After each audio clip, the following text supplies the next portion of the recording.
All right, thanks, guys. Now we're going to begin the question and answer session. So I've written down many of the questions that have come in. So I'm going to try and field them as best I can to each presenter. The first one that I have here is, I guess this is to Oren. Are you sensitive to source water quality changes? Well, basically, no. One of the advantages of the system is that it detects very effectively, very efficiently a change in the water source, and it then suit itself to the specific water source, and by that it can really decrease the numbers of false alarms, and we have vast experience with utilities that works with different sources of water. Okay. John, here's one to you. Maybe you and Oren can both answer this. Which type of implementation was used at the PWD? Was it a central, a local, or a web-based? And also, I guess Oren can answer this. What are the differences in functionality? John, we have a local implementation. I have actually the Blue Box computer right in my little cubicle that I work on every day. Okay, basically the differences are depending on a specific customer request. Usually the best added value that we can have for the system is if the system is linked to the database of the SCADA and then can receive all the information from quality and operational sensors.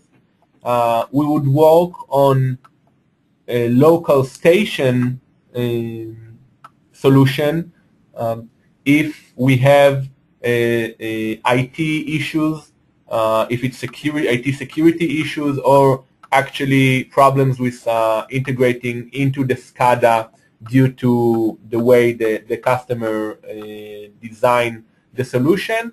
And we have several implementation of cloud-based solution that can really give an added value of access to the system from literally anywhere that you have internet access to. Okay. Great. Now, this one was directed for Oren. What are the ideal parameters to be measured when you're measuring online water quality with the Blue Box? Well, if the utility doesn't have online sensoring, we would recommend, it's obviously depend on the budget.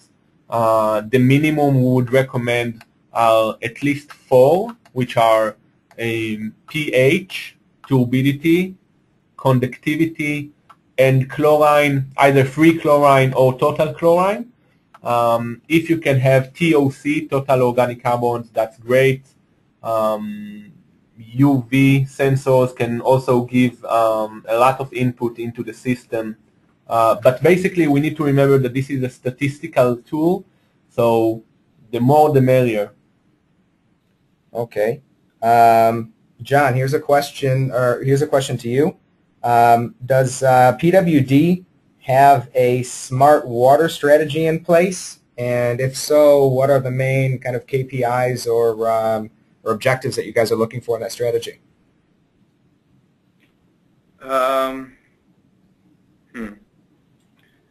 Do you know what exactly is meant by a smart water strategy? Yeah, I guess more along the lines of, are you looking at optimizing like non-revenue water with leak detection, energy consumption, integrating data to gain better insights for decision support, things such as that, dashboards for KPIs?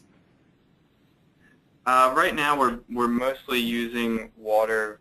Blue Box for the contamination warning system. So it's not really being utilized for that purpose. It's mainly to detect changes in the water quality. It's designed to help us see when sensors are starting to fail. That kind of thing. We haven't really looked into using it for that kind of purpose yet. Okay. Here's another question over to Oren. Someone wrote here, I have an existing GIS, an Esri GIS. Can it be integrated as a stack? Yes, absolutely. We now have the option to integrate and present all the information on a GIS map. It's in terms of integration, it's a process, but it's something that already has been done in several implementations.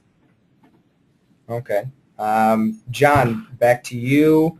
There was a question about what were the main reasons you mentioned for switching from the pilot to actually commercializing the product, and can you speak about it a little bit in terms of the business case as well?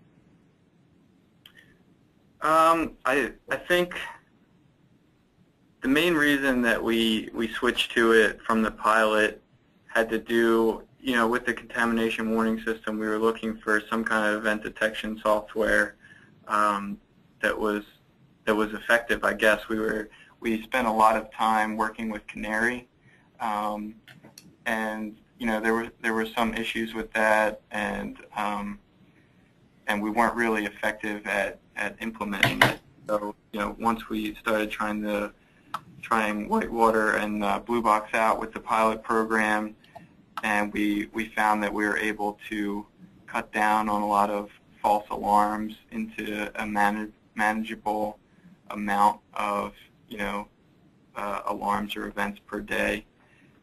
We just saw a lot of hope, a lot of potential in it to be effectively used as an event detection software.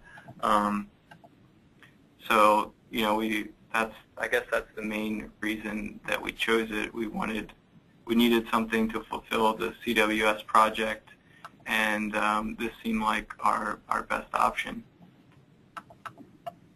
Okay. Great. I guess this next question's to Oren. How long does it take to establish normal behavior? Oh, that's a good question. Usually, what we do, there are two options here. The first option is that the client already has history of the data. We usually like to work with a minimum of 3 months data up to a year. And then we take it into our labs and analyze the data and create the models and the fingerprint of each station. If we don't have an existing data, then we integrate to the database and then start to learn the behavior of each monitoring station.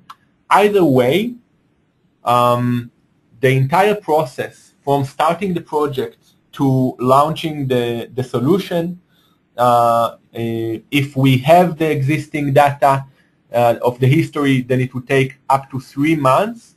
If we don't have the existing data and we learn on the process, we'll need to add approximately another month or so to the process. So in 4 months, we have a working and calibrated system.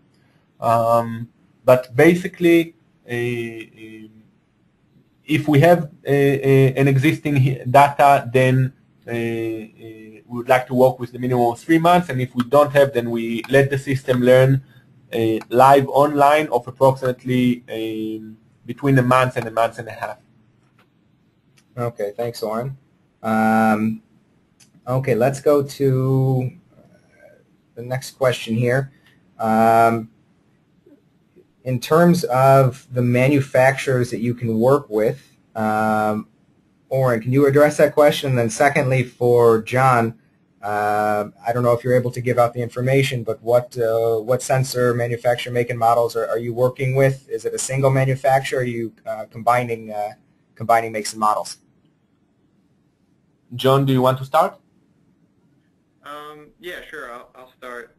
We're actually using our main sensor provider is ATI, but we also have experiment with some other sensors and mix and match a little bit. We have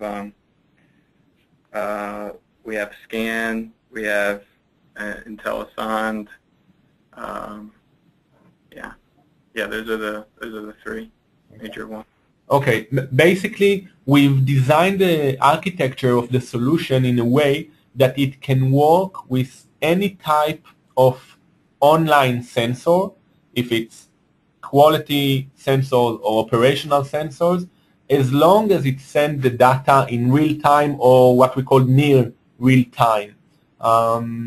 So we are basically blind to the type or the manufacturer or the model, as long as the system receives the information in a real time or near real time solution, then we can work with this sensor. Okay. Here's another two-part question for both of you guys. John, firstly, I'm not sure if you're able to disclose this, but what SCADA manufacturer was the Blue Box integrating with at PWD? And then to Oren, do you have any restrictions when it comes to SCADA systems? The old SCADA system that the pilot was on was Wonderware, and the new Blue Box and our new CWS sites are on Clear SCADA. Okay, and what was there any difficulty in integrating with either one? No, they integrated pretty easily. With that first site visit where they installed the software, the installation went quickly. There was no real problems with connecting to either one. Right. Basically, up until now, we haven't came across a SCADA system that we can't or couldn't work with. Obviously, we need a history or a SCADA system that has an history option, and then we can connect to its database. But it's just in terms of integration, up until now, we haven't come across a SCADA system that we couldn't work with, and we came across a bunch of different SCADA systems. Okay, here's another question. I guess it goes directly along with it. What type of communication protocols can the system work with? Basically, we work with the regular and most common communication protocols. Again, it's in terms of integration, just a regular protocol of communication between our system and the SCADA. Again, it's all the common communication that you have out there, Modbus, Analogy. Basically, we can work with all of them. Okay. Okay, let's go to John. John, how much interaction did you have with the staff, and how many members for Whitewater during the calibration process? I would say my main contact. I was mainly in contact with one person, but I ended up interacting with a large portion of the staff, probably like four or five different people. But everyone was very helpful and knowledgeable, and I like the fact that we kind of have one main contact person that works with us, does the webinar, the WebExes, and is my main contact person through phone if I need anything. Okay. Another question that we received, I guess this would go to Oren. In the type of analysis of what you're monitoring with the Blue Box, are you monitoring just a single station or a single sensor, or are you comparing that station with other stations in the network and all their readings? Okay. First of all, regarding the sensor, it's not a single sensor. We usually work with minimum of a few sensors in order to create this combination. This is one of the added value of the system. This allows us to detect early and more efficiently. And in terms of several stations on the network, we can do both. We can work with one station. We can work with several stations in the network, upstream or downstream. And we basically both options are possible. Okay. John, I'm gonna go back to you. Internally, how is the success measured of the blue box? I guess, you know, the main thing that we're looking for is like I said, minimizing false alarms without missing any true alarms. So we're looking at, you know, how many alarms we're getting per week, how long it's taking to classify and investigate those alarms, and, you know, that in mind without missing any true alarms that we're interested in seeing. You know, we don't want to spend hours and hours a day investigating false alarms. So you know, that's the main thing that we're interested in. Okay.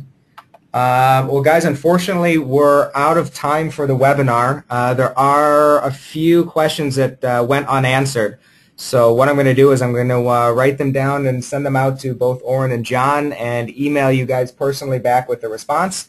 I also recorded this webinar, so I'll send it to you guys if you happen to miss any part of it or if you want to distribute it. And we thank you for joining the webinar, and we hope you enjoyed it as much as we did presenting. Thank you very much. Thank you.